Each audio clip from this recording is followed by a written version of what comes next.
Hi, I'm Jacob. I'm really nervous today because I'm about to do something very important.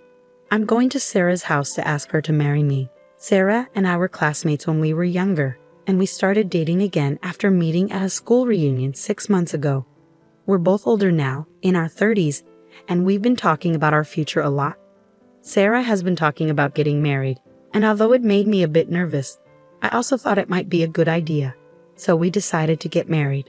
I feel bad that I didn't propose to Sarah in a proper way. We decided to get married quickly without much planning. Just a few days ago, we finally decided that I would ask her formally at her house. I haven't met Sarah's parents since we started dating, but I remember seeing her dad once when we were in middle school, probably at a parent-teacher meeting or a school event. He seemed serious and focused on education, which impressed me. My own dad passed away when I was young, and he was more laid back. So seeing Sarah's dad being so involved stuck with me. He seemed like a serious person. I'm worried about what Sarah's dad will think when he learns we decided to get married so quickly and without a proper proposal. He might think our relationship of only 6 months is too short. The more I think about it, the more nervous I get. I had a hard time sleeping last night, and this morning I struggled to eat breakfast. My mom noticed and looked concerned. I told her I was going to introduce her to my girlfriend soon, but I didn't mention it's Sarah yet. I want to surprise her. My parents were also classmates in middle school, so I think she'll be happy to hear that my future wife is also a classmate. After my dad passed away, my family faced financial struggles, and I had to start working right after finishing middle school. My mom really helped me stay on track during that tough time. She's always positive, never speaks badly about others, and keeps a hopeful attitude, which has rubbed off on me. She doesn't ask much about my love life, probably because she knows I'm busy, but I want to reassure her. That's why I need today's meeting to go well. I'm feeling really nervous, like I might get a stomach ulcer. But seeing how anxious I am, my mom gave me a reassuring pat on the back and said, "You've got this, son." She's right. I can't afford to be weak now. I need to gather my courage. With that in mind, I made my way to Sarah's house. When I got there, Sarah greeted me at the door and welcomed me inside. "Come on in, my parents are waiting," Sarah said, which made me feel really nervous. When I stepped into the living room, Sarah's parents were sitting on the couch, smiling at me. "We're glad you're here. We've been waiting," they said warmly, and suddenly I felt a wave of relief wash over me. It wasn't as intimidating as I had feared. They seemed friendly and welcoming, and I started to think this meeting might turn out okay. After introducing myself, Sarah's mom brought out some tea. "Thank you," I said gratefully. "I didn't know you went to middle school with Sarah," I exclaimed, surprised. "Were you ever in the same class as her?" she inquired. I explained that we hadn't shared a class, but Sarah had approached me at the school reunion. "Oh, I understand. But I should remember you if you were a top student, even from a different class," she pondered, resting her hand on her cheek, looking puzzled. Before I could respond, Sarah interjected with a laugh. "Jacob wasn't exactly a star student, was he? Always pretty average, right?" I wish Sarah hadn't been so blunt, but it was too late. I glanced at Sarah's mom and saw her looking at me with an unreadable expression. Sarah's comment changed the mood in the room. What was once a pleasant atmosphere turned heavy and silent. After an awkward pause, Sarah's dad spoke up. "Which college did you attend?" "I never went to college. In fact, I didn't even finish high school. I had started working right after middle school." I was planning to be honest about my past when suddenly, a cup of tea flew towards me before I could finish my sentence. At the same time, there was a shout. "Don't lie to me. Sarah told me you were a CEO, but you're just a dropout who's been working since middle school. How can I trust someone like you to run a company? You're just riding on the startup trend and you'll fail soon, mark my words." Sarah's dad glared at me, shocked. He grabbed my collar and demanded, "What's your real motive? Are you trying to take advantage of me because I'm an executive at a big company?" I tried desperately to explain, but he wouldn't listen. "I can't trust someone who didn't finish high school." "You don't belong here. Get out," he yelled, pushing me away and throwing a teacup at me. I couldn't even clear up the misunderstanding or calm him down. He kicked me and I fell to the ground. Sarah and her mom just watched, not intervening. Then everything went black. He flipped the dining table and I tried to dodge, but it hit my foot. The pain was intense and I couldn't help but groan. "Stop overreacting. It can't hurt that much," Sarah's dad scoffed. Even Sarah joined in, saying, "You're so weak for a man. This is pathetic." I knew I had to get out of there. Despite the pain in my foot, I managed to leave Sarah's house. When I got home, my mom, who had been eagerly waiting for me, rushed out to greet me. Seeing her, I felt so relieved that I passed out. "Jacob, thank goodness you're awake." My mom's worried face greeted me as I opened my eyes, tears welling up in her eyes. As I came to, memories of what happened at Sarah's house flooded back.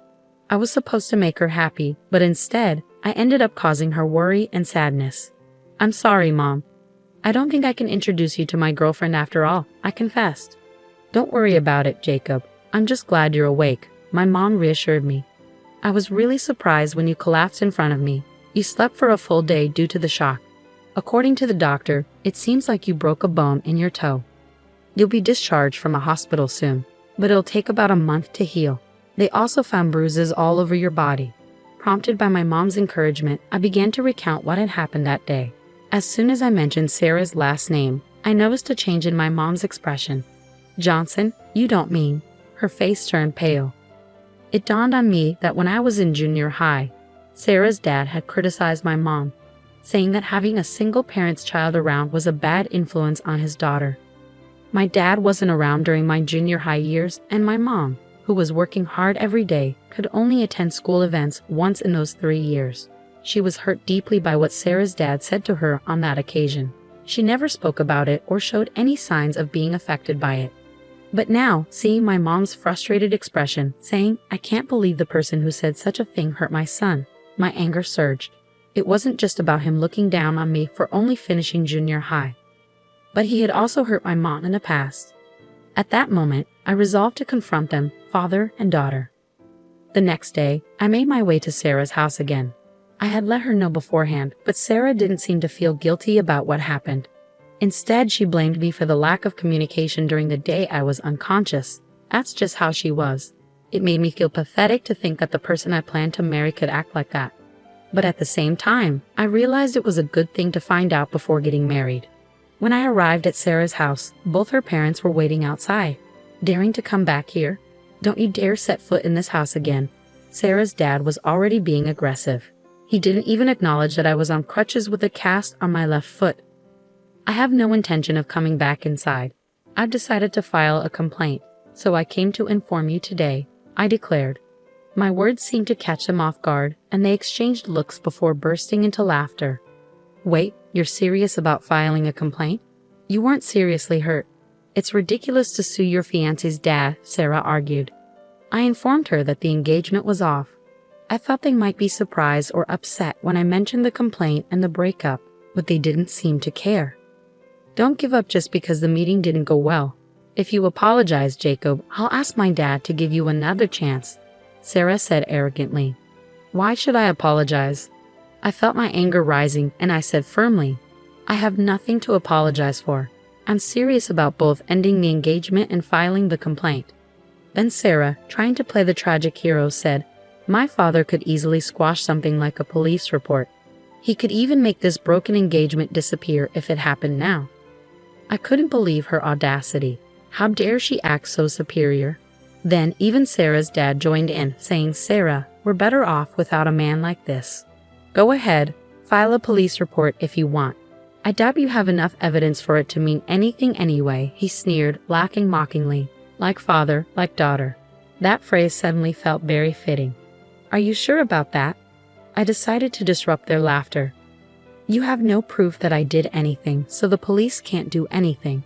You thought I'd back down if you mentioned a police report, didn't you, fool?" "You should know better than to think that would scare me," I said, hands on hips. Sarah's father laughed confidently. That's when I decided to reveal the reality of the situation. "Actually, that's the evidence." Apparently not understanding what I meant, the three of them just stared at me in disbelief. I pulled out my phone and played a recording. I had been recording everything since before I arrived. I needed evidence that my injuries were caused by them. No matter how high up they were in a big corporation, they couldn't escape an assault charge when the evidence was clear. Instead of apologizing, Sarah's father started yelling at me. "How dare you? Go ahead, file your report. There's no way I'm letting you marry Sarah." Sarah's mom, who had been quiet until now, began to panic. We can still forgive him if we do it now, right, honey? She pleaded. No need. As I said earlier, the engagement is off and I will file a report. I don't want to marry someone who doesn't care when their fiancé is injured and who joins their parents in making fun of me, I declared. When I said that, Sarah, who had been looking down on me until just now, started to panic. You're lying, Jacob. You said you wanted to marry me, you liar. Sarah's dad then erupted, you low-educated punk. I'll never forgive you, and lunged at me. His punch caught me off guard, knocking me to the ground. Sarah's mom desperately tried to stop her husband from continuing to attack me while I was down. Honey, this is bad. We don't know who might be watching, she pleaded, but Sarah's dad didn't stop. You're just a figurehead CEO. You used that to lure Sarah, and now you're going to sue me. I'll sue you for fraud. Then I'll have to cancel our $5 million order with your company, he threatened. I had been contemplating it for a while, and I had made up my mind. I was going to corner this man as much as possible. What are you talking about, $5 million? There's no way you can make a deal like that. Sarah's father scoffed, getting off me and calling me an idiot. It was time to show him reality. I called my mother. What are you going to achieve by calling your mother? Sarah told me mockingly, you only have one parent. How sad that you only have your mother to help you in times like this. It really does make a difference not having a father, huh? Sarah's father, unaware of what was coming, continued to look down on me. It was almost comical. About 10 minutes later, the moment I had been waiting for arrived. Sarah's father's phone started ringing. He said it was from his company and answered the call. At first he spoke confidently, but his speech gradually became sluggish, and his face turned pale. As soon as he ended the call, he glared at me. What the hell have you done? He demanded. I did exactly what I said earlier. I canceled the order. I didn't want to do business with a company that looks down on people for their education level or family background, I explained calmly. Sarah's father still seemed skeptical. There's no way someone with your low education level could do that. Do you have connections or something? He scoffed, continuing to belittle me for my limited education. I lost all interest in continuing the conversation. Believe what you want. Goodbye, I said and turned to leave. Wait a minute.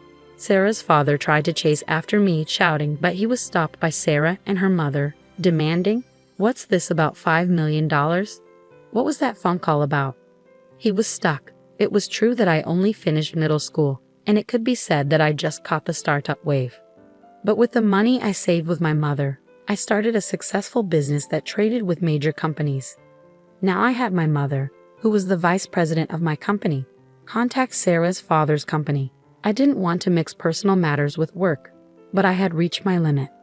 When I got home and saw my mother's usual cheerful face, I felt guilty for bringing my personal matters into it.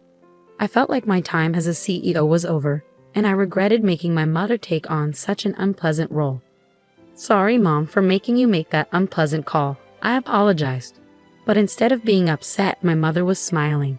When I asked her why, she said, I came up with a good idea and decided on my own, without consulting you, the CEO. It turns out, when my mother called the president of the other company, she told them what Sarah's father had done to me.